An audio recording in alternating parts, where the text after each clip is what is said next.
Olá, terceiro ano, tudo jóia com vocês? Sou Elinho, professor de Geografia de vocês, e nós vamos falar agora sobre o PET.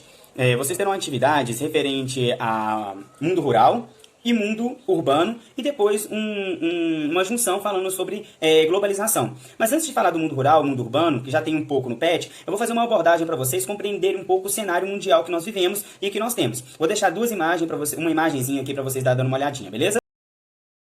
A primeira imagem ela vai estar falando para vocês sobre essa visão que nós temos entre os países centrais e os países periféricos. O que são os países centrais e os países periféricos? Na abordagem antiga, a gente tinha a definição de terceiro mundo e primeiro mundo. Antes, no período da Guerra Fria, a gente tinha ali o segundo mundo, que eram os países comunistas. Então a gente tinha o terceiro mundo, que eram os países pobres, o mundo comunista, e o primeiro mundo, que eram os países capitalistas ricos.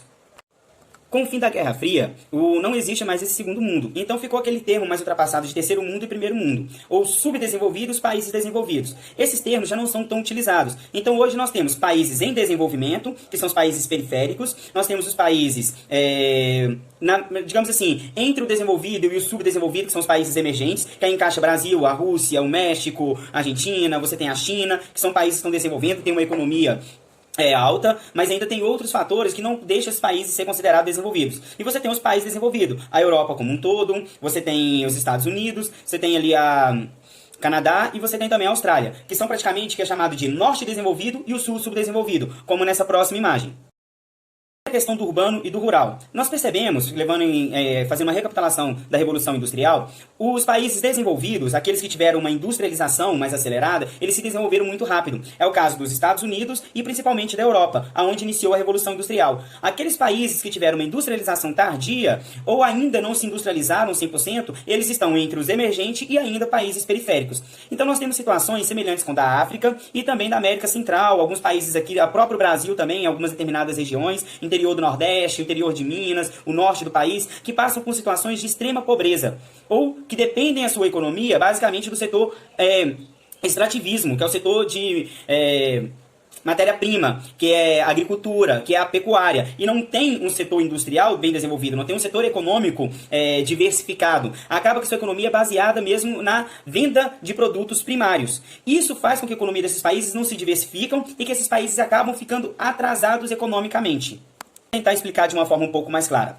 Os países periféricos, por eles não terem uma diversidade de indústrias, uma diversidade de empresa, não desenvolverem tecnologia e eles ficarem à mercê de da produção primária, arroz, laranja e outros produtos da economia primária, os nossos setores são divididos em três fases, né? Setor primário, secundário e terciário. O secundário é aquele da transformação da matéria-prima, o terciário que é fornecimento de serviços e outras coisinhas mais, né? Escolas, economia, você pega a questão financeira, outros setores que vão se desenvolvendo. Quando esses países não têm o seu mercado bem desenvolvido ou bem estruturado, eles perdem muito espaço nessa balança mundial. Então o que eu venho trazer para vocês é o seguinte.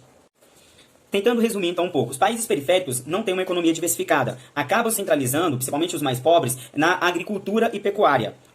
Eles acabam dependendo da balança mundial. Então você tem ali a Organização Mundial do Comércio, a OMC, que tenta regulamentar o comércio mundial para que esses países periféricos também tenham condições de disputar mercado a nível mundial. Você tem os países emergentes, que ali entra Brasil, como eu já citei, alguns outros, que estão entre os periféricos e os países centrais. E você tem ali os países centrais, que aí a economia já é mais rural, já é mais urbana, desculpa. Eles já são mais urbanos, tem uma economia já diversificada, tem muitas indústrias, desenvolve muita tecnologia e tem como um dos maiores pontos econômicos hoje o setor financeiro. Eles controlam, de uma forma geral, as ações financeiras no mundo como um todo, que a gente pode falar as bolsas de valores, que as principais são localizadas nos Estados Unidos e também na Europa. Então eles têm essa centralidade do poder. Além de comandar, fazer parte do G8, que são as 8 maiores nações do mundo, ao lado do Japão também, que faz parte do G8. As 3 principais potências, Estados Unidos, Alemanha, Estados Unidos na América, Alemanha na Europa e o Japão na Ásia. Então eles têm essa centralidade do poder, eles controlam basicamente a balança comercial, eles controlam o setor financeiro, setor de tecnologia, setor de desenvolvimento, de produção, eles acabam ditando a ordem também na questão da agricultura, valores das commodities. Eu vou passar para vocês no próximo vídeo o que são commodities, subsídios, para a gente ter uma compreensão melhor de como funciona a economia mundial como um todo, né? Uma forma mais resumida, não dá para abordar tudo, mas tentar deixar o mais claro possível. Espero que eu tenha ajudado vocês nesse pequeno vídeo, trazendo algumas informações. Os próximos vou tentar tentar ser um pouco mais claro. Estamos começando o nosso trabalho agora. E as dúvidas que vocês forem tendo, pode estar mandando no WhatsApp, pode estar mandando as perguntas, que a gente vai estar, que eu vou estar sanando tudo pra vocês, ok? Beijo, tudo de bom pra vocês, seus lindos do coração. Tamo junto!